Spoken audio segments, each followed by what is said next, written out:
apresento a vocês, resumidamente, o trabalho de desenvolvimento de mudas de Ocimum basilicum com adição de fertilizantes ou substratos de pó de coco. Meu nome é Ana Carla Católicos Rodrigues e tive a orientação do professor Dr. José Roberto Pinto de Souza. O manjericão, Ocimum basilicum, é pertencente à família Lamiaceae e a propagação do manjericão ocorre essencialmente por sementes, e o substrato é um dos fatores que condicionam o sucesso do manjericão.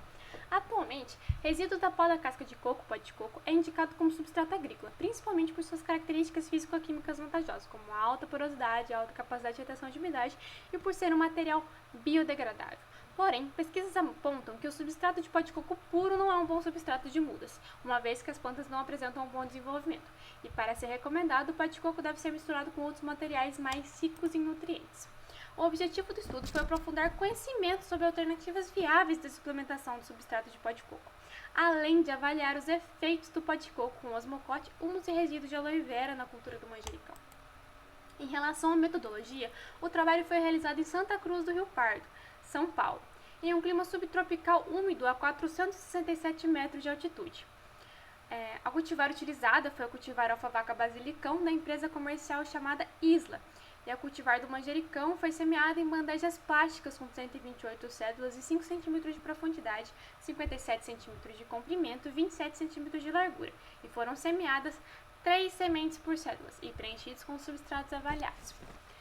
Em relação ao elemento experimental, foi inteiramente casualizado, com 5 repetições e 16 mudas cada uma. Foram montados 3 experimentos de plantas ao acaso, um para cada fertilizante adicionado ao pó de coco.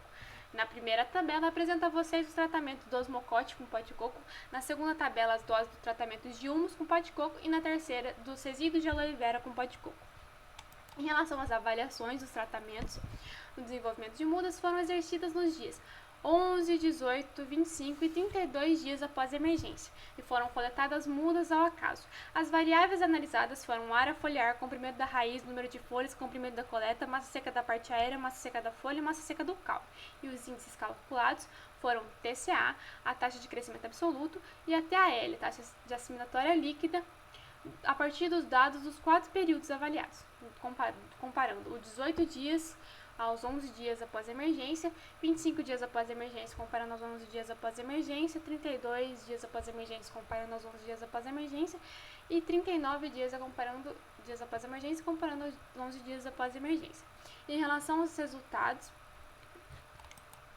observamos nas próximas tabelas os dados avaliados aos 39 dias após a emergência. Em relação ao gráfico 1, observa-se que o melhor tratamento foi o T4, ou seja, 8 gramas por litro, de acordo com o teste Scott-Knott.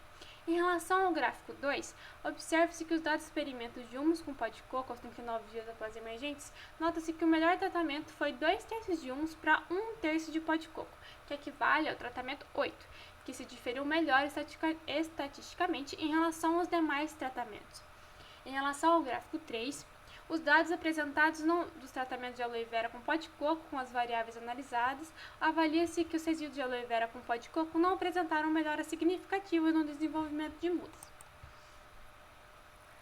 Em relação nos gráficos a seguir, é apresentado a TCA, ou seja, taxa de crescimento absoluto, que consiste na variação de 2 amostragens que são usados para dar uma ideia do desenvolvimento vegetal em determinado tempo. Observa-se que o humus e a aloe vera têm valores 50% inferiores em relação ao osmocote.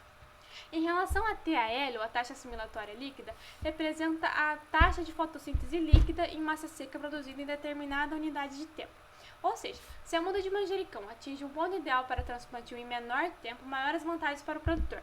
E observa-se nos gráficos que as mudas de adição com adubo de liberação controlada, ou seja, o osmocote, terão menor tempo no viveiro e, portanto, maior vantagem ao produtor.